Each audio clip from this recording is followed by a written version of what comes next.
The webinar. My name is Subramaniam Rajan, and as you can see with the title of the presentation, today I'm going to be talking about teaching object-oriented numerical analysis.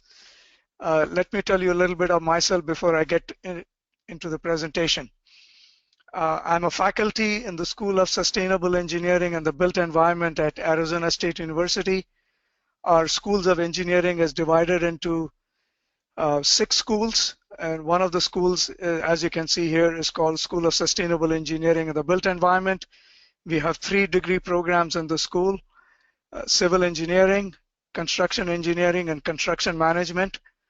I'm a faculty primarily in the Department of Civil Engineering. It used to be Department of Civil Engineering, but it's a civil engineering program. I'm also teaching courses at the graduate level in mechanical and aerospace engineering. So today's presentation I made at the conference in Pune, and I'm going to change that presentation a little bit to suit today's audience so that at the end we can have a more meaningful discussion. So my presentation will be for about 20-25 minutes.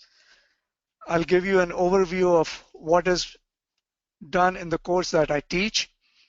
Then I'll show you a few other things like Visual Studio that's used primarily in the course to understand programming. Then I'll show you a specific project that the students work on towards the end of the course. And I'll also show you the Blackboard website that is used in interacting with the students. There are no handouts in the classroom. Everything is done electronically. So with that background, let's start looking at what this course is all about.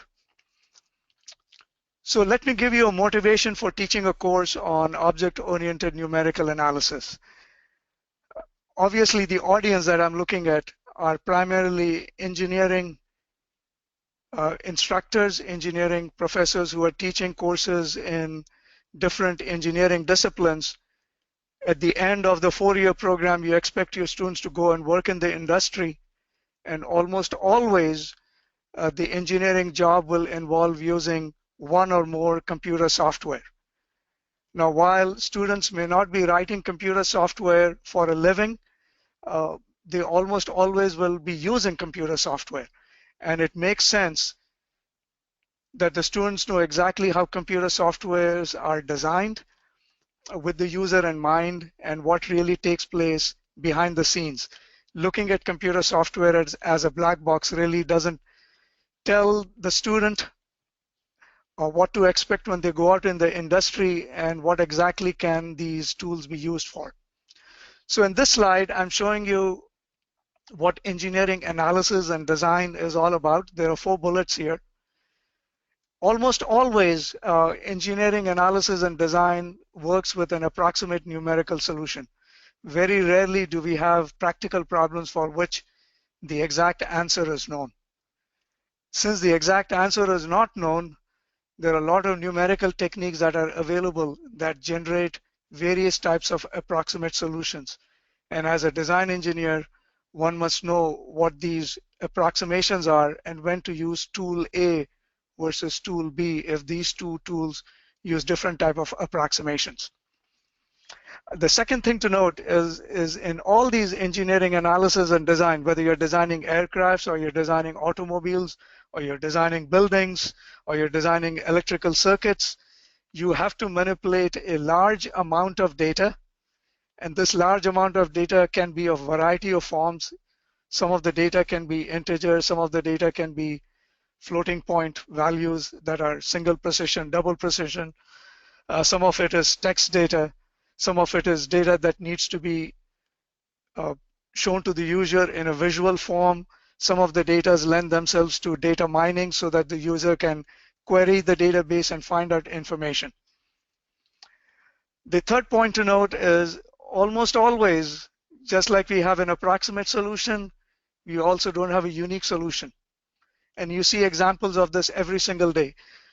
For example, if you look at the automobile market, there is no set way of designing a particular vehicle. There are lots of different flavors in designing vehicles catering to different market segments. And the way you arrive at your solution obviously is not unique. There are lots of different ways of arriving at a solution or the same solution using different paths.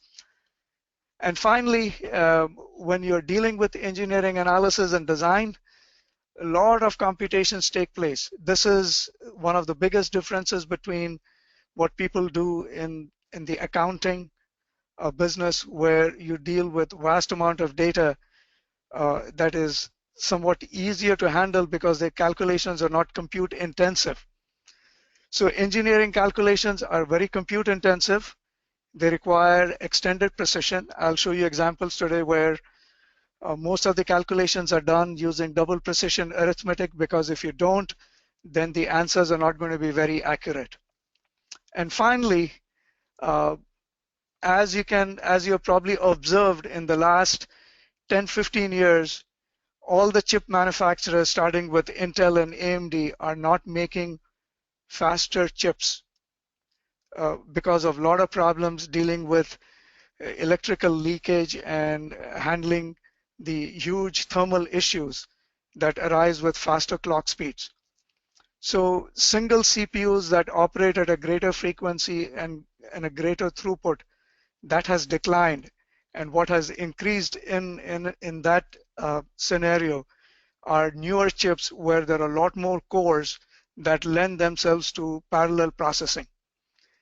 And that remains one of the very big challenges in engineering analysis and design, is the challenges needed to take algorithms that have been designed for sequential execution and making them run in parallel. So numerical analysis, which gives us answers to lots of engineering problems, can be readily tied to computer programming. And here I've given you a 100,000 feet view of how the marriage takes place between numerical analysis and computer programming through a 4-step process. We typically start with a theory or heuristics. The theory or heuristics being developed to solve a specific problem, and the theory then is transformed into a detailed algorithm. And the detailed algorithm obviously is going to have several steps. And these steps then must be transformed into one or more computer programs in a high-level computer language. And this computer language must go through 2 steps after the coding is done. One is testing to make,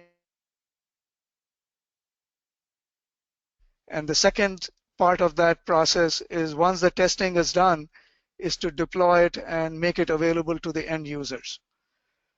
So this, when you start teaching development of computer programs at a higher level, you'll find that most of the students are not aware of what really takes place in a software company.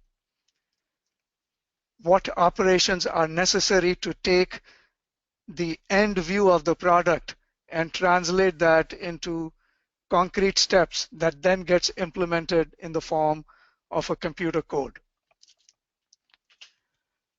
So the way I explain to them is to look at 2 key objects. One is the amount of time and effort and money that's going to take an idea and transform that into a viable computer program that's going to be sold and used by the end user. And then the challenges in making sure that the operation that you have done, that means the first sales that you make, is something that is sustainable into the future. That means the code can be maintained, the code can be enhanced, the code can adapt to the changes in the end user needs, and is agile enough so that the software development company is a viable entity down the road. So I look at 2 topics. One is the concept of using object-oriented approach in software development, and then the selection of an appropriate language. Selling the first idea, object-oriented approach, is a little more difficult because most of the concepts associated with object-oriented programming are abstract to begin with till you show concrete examples in the classroom in the form of case studies, and then case studies that evolve into homework and projects that the students must do on their own. If you follow that process, I feel it makes it easier to sell the idea of object-oriented programming, and then you can start selling an appropriate language that can be used. So for most of the software development that is done in the engineering arena is uses C++. There are obviously other languages that are available, including some higher level scripting languages. But the case studies that I'm going to be looking at and the course that I teach requires traits that lend themselves very nicely to C++. And the reason why I chose C++, and I've been using it for the last 2 decades or so, ever since the mid-1990s, is because C++ is a higher level language that has a very strong ISO standards committee that lays down the standards that all C++ compiler developers must follow. The language is used by millions of people to do a variety of writing a variety of programs, not just engineering programs. There is a rich set of libraries that are available for use and reuse, so that you don't have to start reinventing the wheel, and you can spend more time trying to solve the problems that you want the solutions to. So without getting into too many discussions on why C++, why not Java, why not a scripting language, which is something that really needs to take place when the students are more mature and have looked at more than one language. I start with the premise that C++ is the appropriate language to be used in understanding numerical analysis or tying numerical analysis to object-oriented programming. And then as we go through the course, show them why C++ is probably an appropriate language to use.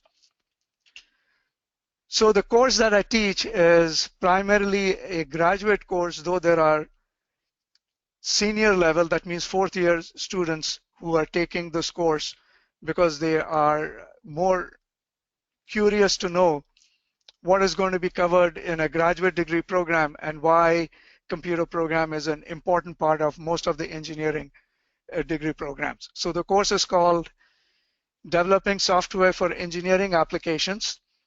There are 2 focus in this course because after half the course, the students split off into 2 parts. There is one part of the course which deals with geometric modeling, which is primarily taken by students from mechanical and aerospace engineering. And then there is another part which looks at solution to partial differential equations, which is primarily taken by civil engineering student. So the first half of the course discusses object-oriented programming using C++, and in the second half, which I'm going to focus on, is not going to be on geometric modeling, but will be solution to partial differential equations, specifically introduction to finite element analysis. Now, this is a rather unique course in the engineering curriculum and makes the task of assessment a lot more difficult, a lot more challenging. So the assessment bullet that you see in this slide is essentially in 2 parts. I do not give homework. I discuss lots of small problems to solve in the beginning of the course. And then we have in-class quizzes. So we spend the entire class, which is typically 1 hour and 15 minutes, where we discuss some of the parts of the questions which would be in the in-class quiz, in the lectures leading to the quiz. And then the quiz, I give them the problem statement that is slightly modified. They start with an existing program, which they have to then modify and which they submit at the end of the quiz. The second type of assessment that is done is in the form of 3 to 4 programming projects, and I'll show you one of the or a couple of examples that the students work through. The programming projects start with something very simple, like building a matrix toolbox, and then they gradually evolve into more complicated projects like writing a finite element analysis program for a space stress project, for a space stress analysis, or a planar frame analysis, or doing something that is graphical user interface where they have to manipulate a space stress, do simple operations like rotation, zooming in, zooming out, and so on. So the first major project that they see in the course is all these toolboxes that they need to develop. And typically these toolboxes are in the form of templates so that they are more readily usable and reusable in different projects that the students are going to be working on. So we start with STL, STL being a part of the C++ library, including handling strings, sorting, and all those other type of operations and data structures. On top of this, we build a matrix toolbox that relies on two important classes here. One is a C vector class designed specifically for high-level computations involving floats and doubles, and then a C matrix class, again, specifically designed to do matrix type of operations. So all the vector and matrix operations that you would typically see in an engineering computer program are used in the development of a matrix toolbox. And I'll show you the specific toolbox project that they are given, where they are asked to develop very simple functions like dot product, cross product, matrix addition, matrix subtraction, matrix multiplication, solving AX equals B, and so on. Then they also look at a couple of other toolboxes that they develop. One is numerical integration and differentiation, and then a token parser, where they have to parse an input file, a text file, find out exactly what is in each line of the input, parse the data, store it so that then it can be used in the applications that they're going to be working on. And the application that they're going to be working on, which I'm going to show you, will be a finite element analysis program. So what you can see here is if the students have never done programming before, this is not the course for them. I expect that the students have been exposed to numerical analysis and some programming in the undergraduate program. And at Arizona State University, in the undergraduate program, there is a course on numerical analysis, and then there is a course on using MATLAB as a programming language, not MATLAB as a black box. And they use MATLAB to write code to do a variety of things, including writing a very rudimentary finite element analysis program. So with that background, I build on teaching them object-oriented programming approaches, and then they start building all these toolboxes. Some of these toolboxes are given to them. Other toolboxes they start developing from scratch. So the case studies and the final 3 or 4 projects that they need to do are a lot more complicated than what they have been used to. And I show them exactly how software development companies who do this for a living handle new projects and new program development. And you can see here the flow diagram that is shown here. This is called the waterfall flow diagram in computer science language. So you can see that it starts by looking at what the problem statement is, dissecting the problem statement, understanding exactly what the end user is looking for in terms of the program capabilities, then taking the problem statement and sketching out what the solution architecture needs to be. And I draw parallels between this and parallel between what takes place in a civil engineering A and E industry, architecture and engineering industry, where the end user may come up with the plans for a building. The architecture draws the plans for the building, turns it over to a structural engineer, that the structural engineer then converts into beams and columns, concrete and steel, and works with other engineering discipline people like geotechnical engineers, electrical engineers, mechanical HVAC engineers, and coming up with a final product. So I tell them the way the software development takes place is very, very similar, that there is a software architect in every company who draws the plans for the overall solution architecture, and then the solution architecture is then broken down into classes, and the class implementation then takes place in terms of modules. And then once the modules are developed in parallel, they are tested in parallel using testing techniques, unit testing techniques. And then finally, at some stage, you take all these modules together and integrate them into a system, and then you start testing the entire system. Now, when you teach a course like this, you have two options. Either you can have all these projects being done individually by each student, and this is what I do most of the time. 3 out of the 4 projects are done individually. I feel that's a very good starting point, because you really cannot work as a team till you have enough background, enough confidence in the way you tackle problems, in the way you debug, and you do module development and testing before you can work as a member of a team. And there is only one project at the end where I give the students the option of working in teams of 2. And then they understand exactly what the team dynamics plays in terms of software development. So with that background, I'm going to start looking at some sample projects that are given the course. And I'm going to break my presentation and start looking at Microsoft Visual Studio. And I'm going to show you examples of Microsoft Visual Studio, the way it is used in the course. So now you can see Microsoft Visual Studio being used. The nice thing about Microsoft Visual Studio is Arizona State University has a site license, and the entire faculty and the students can download a variety of Microsoft products for free. So this is of no cost to the student. It works very well on a laptop. Students bring the laptop to class every single day, so we really don't have to use a computer lab anymore.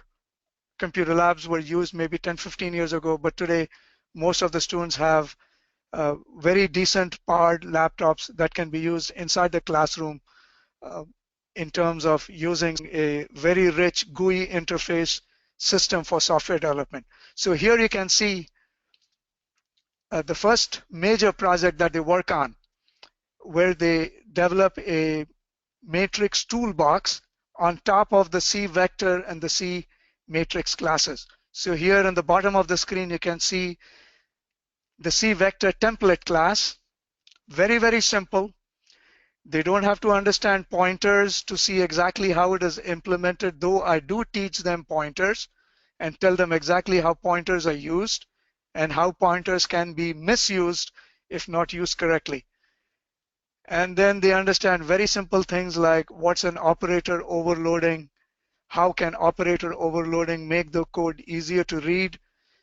And then later on in the course, I tell them if they really want to make the C vector class and the C matrix class really rich and want to make their C vector class and C matrix class behave similar to what they would see in a higher level language like MATLAB, what they need to do. And you can see here, I go through this entire code and I explain to them what is the function of each of these functions in the template library and how they can understand how the matrix class works and how the error handler within the matrix class can be used to detect very commonly found errors when you use vectors, when you use arrays, vectors and matrices. For example, memory allocation or row or column index being out of bounds, or the constructor being used incorrectly, and so on. Same thing with a matrix class, which has 2 indices, the row and the column number for the matrix. Again, template class that they really understand how to use. And then the matrix toolbox that is in the form of a template again, so that it can be used either with float or double or int, depending upon what matrix toolbox they're going to be using it with. And I'm going to show you an example of one function in this toolbox, which is solving AX equals B. So here is the function declaration, and here is the function spelled out entirely in terms of A, X, and B, and the tolerance in detecting whether the matrix is singular or not. This refers to the Gaussian elimination technique. So we discussed the numerical algorithm in the class. We look at different steps in the algorithm, and I teach them how the code needs to be documented so that you can look at the theory and look at the code and know exactly how the theory translates into the code. So every single step is marked here. They do operations count so that they know how many addition, subtraction, multiplication, division takes place in a function like solving AX equals B. And then unit testing through the main program. They create a single precision object and a double precision object for the toolbox. Then they start writing code to do different type of operations that are supported in the toolbox, to do various vector and matrix operations, how they can write a code that can automatically detect if the answers are correct or incorrect, and how they can do essentially unit testing. So this is their first exposure to doing something meaningful, something that can then be reused in the follow-on projects. So the next project that I'm going to be showing you is a finite element project, very simple. It's a program that does the analysis of a space truss subjected to a variety of loading like mechanical loads, thermal loads, and so on. So here is the main program for the space truss project. And again, we use very high level concepts like composition, inheritance. I show them when it can be used and when it can be misused, how code can be readily modified when they have to enhance the capabilities. For example, if you want to modify this truss program and add capabilities to include other finite elements, what changes do you have to make to the entire program, and how you can make sure that the changes are minimal in nature so that the code can be used very efficiently and the program capabilities can be extended very efficiently. The one thing that I really like to stress and I like in Visual Studio is the ability to use the interactive debugger. The interactive debugger is something that I teach them right from the time they have launched and run their first simple program. And I tell them exactly how the debugger can be used to step through the program one statement at a time, examine the values of different variables, see whether the variables look okay or not, find logical errors in the program, make corrections, launch the debugger again, and go through essentially a process of debugging, making corrections, doing the unit testing all in one loop. So after this, I'm going to go back to my presentation, and I'm going to conclude with my final slide, couple of slides here. So teaching a course like this, at the end of the course, you'll find that the students are very happy to have learned something by which they know that they have accomplished something very useful, something that's going to last them not only in the rest of their undergraduate or their graduate program, but these concepts carry over to the industry where they may or may not be doing software development for a living, but definitely they'll be using software, and they may be in a position of evaluating different software to see which one suits their needs. So a course or two on object-oriented numerical analysis-based software, I feel, is a must for all engineering students. Without this, it is going to be very difficult to understand how software is developed and how software needs to be used in the engineering industry. and how software development can be also used, especially in institutions where a lot of research work is done and where numerical tools need to be used with every single research idea and every single research project. Writing computer programs is not easy. It is as much as an art as it is a science. And here is a place where students should be given freedom to explore their creativity and take their creativity and construct something that they have full control over. And the days of using paper and pencil and brain alone to come up with a final solution to the problem those days are gone. Obviously, you have to use your brain and you have to use your paper and pencil to come up with plans, but those plans in the final form need to be in the form of some numerical algorithm that is implemented in the form of a computer program. And using object-oriented approaches in the context of numerical analysis is a very fine way of coming up with very impressive numerical tools that can be used for solving a variety of engineering problems. So with that, I'm going to conclude my talk, and I'm going to open it up for questions.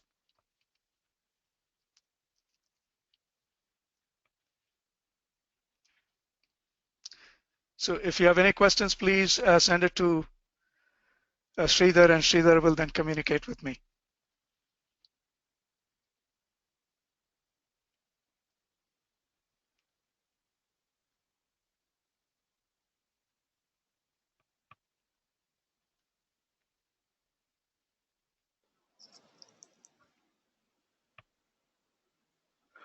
Attendees can send us questions through the chat window.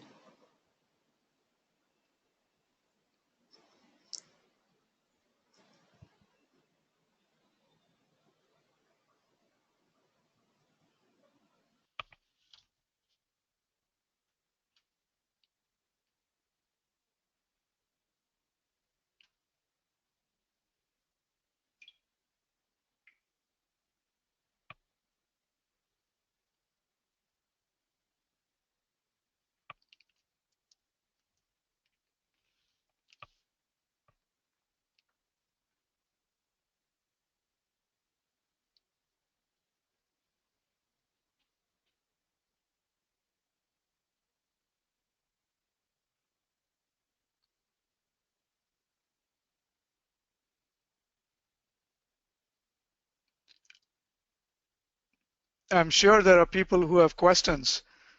I'm hoping that you know exactly how to communicate to Sridhar so that he can then give me a few of those questions.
Sridhar, I'm assuming in the past people have asked questions. Is that correct? Yes, quite unusual. I have not received any questions yet. Okay. Maybe it's too early in the morning. No, we'll give them 2 more minutes. Okay, that's fine.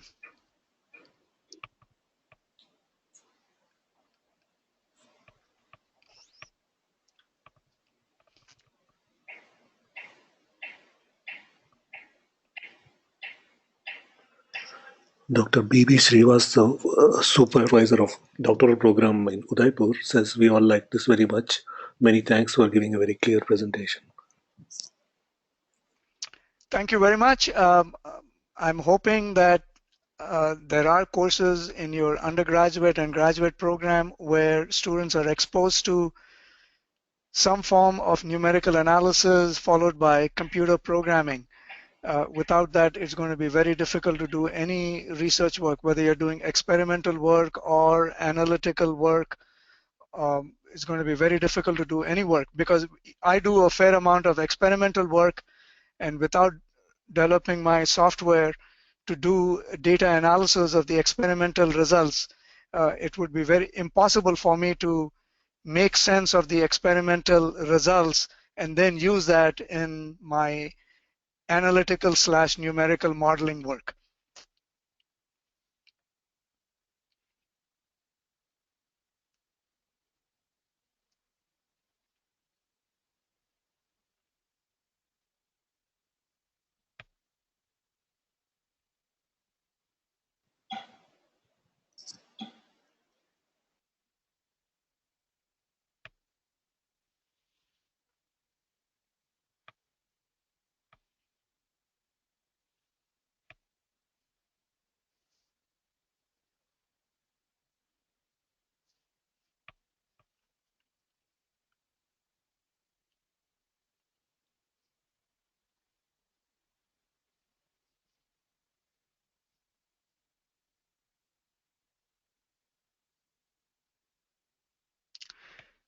Maybe Sridhar, if there are no questions, maybe they can formulate the questions and email them to me.